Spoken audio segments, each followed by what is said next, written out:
Hi every one, എല്ലാവർക്കും നമസ്കാരം. ഞാൻ ഡോക്ടർ സഞ്ജന വി ബി. സയാംസർ വെൽനസിൻ്റെ മറ്റൊരു എപ്പിസോഡിലേക്ക് എല്ലാവർക്കും സ്വാഗതം. നമുക്കിന്ന് സ്ലീപ്പ് അഥവാ ഉറക്കത്തിനെ കുറിച്ച് പറയാം. സ്ലീപ്പ് എന്ന് പറഞ്ഞു കഴിഞ്ഞിരിക്കുകയാണെങ്കിൽ നമ്മുടെ ജീവിതത്തിൽ വളരെയധികം അത്യന്താപേക്ഷിതമായ ഒന്നാണ്, വെരി എസെൻഷ്യൽ.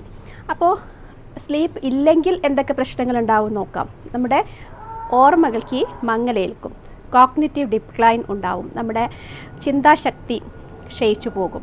അതാണ് കോഗ്നിറ്റീവ് ഡിക്ലൈൻ. നമുക്ക് വേണ്ട കാര്യങ്ങൾ ഫോക്കസോടുകൂടി മനസ്സിലാക്കാൻ പറ്റില്ല. വളരെയധികം ശ്രദ്ധിച്ച് അറ്റൻഷൻ കൊടുത്ത് ശ്രദ്ധ കൊടുത്ത് മനസ്സിലാക്കുവാൻ നമുക്ക് സാധിക്കാതെ വരും. ഒന്നാമത്തെ കാര്യം, നമ്മുടെ ലോങ് ടേം മെമ്മറി പ്രശ്നത്തിലാവും. നമുക്ക് പഴയ കാര്യങ്ങളൊന്നും ഓർത്തെടുക്കാനും പറ്റില്ല. അതുപോലെ തന്നെ നമ്മളിപ്പോൾ റീസെൻ്റായിട്ട് പഠിക്കുന്ന കാര്യങ്ങളൊന്നും ഓർമ്മയിൽ സ്റ്റോർ ചെയ്ത് വെക്കാനും പറ്റില്ല. അങ്ങനത്തെ ഒരു അവസ്ഥ വരും. അതുപോലെ തന്നെ നമുക്ക് ശരിയായ തീരുമാനമെടുക്കാൻ പറ്റാതെ വരും. ഡിസിഷൻ മേക്കിംഗ് എഫക്റ്റഡ് ആവും. ഇതാണ് ഏറ്റവും ആദ്യമായിട്ട് നമുക്ക് അനുഭവപ്പെടുന്നത്.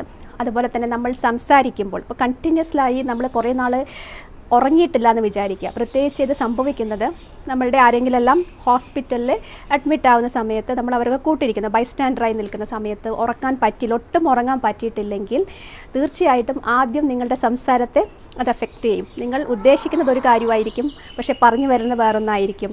അപ്പോൾ അങ്ങനെ ഒരു സ്ലേർഡ് സ്പീച്ച്, അതുപോലെ തന്നെ സംസാരത്തിൽ ഒരു അവ്യക്തതയും നമുക്ക് വരും. നമ്മൾ ഉദ്ദേശിക്കുന്ന കാര്യങ്ങളായിരിക്കില്ല പറയുമ്പോൾ അവ്യക്തത വരാം. അപ്പോൾ അങ്ങനെ സംഭവിക്കാം. നമ്മൾ ഓവർ സ്ട്രെസ്ഡ് ആയി കഴിഞ്ഞാലും നമുക്കങ്ങനെ സംഭവിക്കാം. കാരണം ബ്രെയിനാണ് അൾട്ടിമേറ്റ്ലി നമ്മുടെ സ്പീച്ച്, നമ്മളുടെ മറ്റു കാര്യങ്ങളെല്ലാം കോർഡിനേറ്റ് ചെയ്യുന്നത്. അപ്പോൾ ടെമ്പോറൽ ഏരിയ, ബ്രെയിനിൻ്റെ ഒരു ഭാഗമാണ് ടെമ്പോറൽ ഏരിയ. അവിടെ നിന്നാണ് നമ്മുടെ സ്പീച്ച് ജനറേറ്റ് ചെയ്യപ്പെടുന്നത്. അപ്പോൾ ഉറങ്ങിയില്ലെങ്കിൽ അതിനെ എഫക്റ്റ് ചെയ്യും. ഇത് രണ്ടാമത്തെ കാര്യം.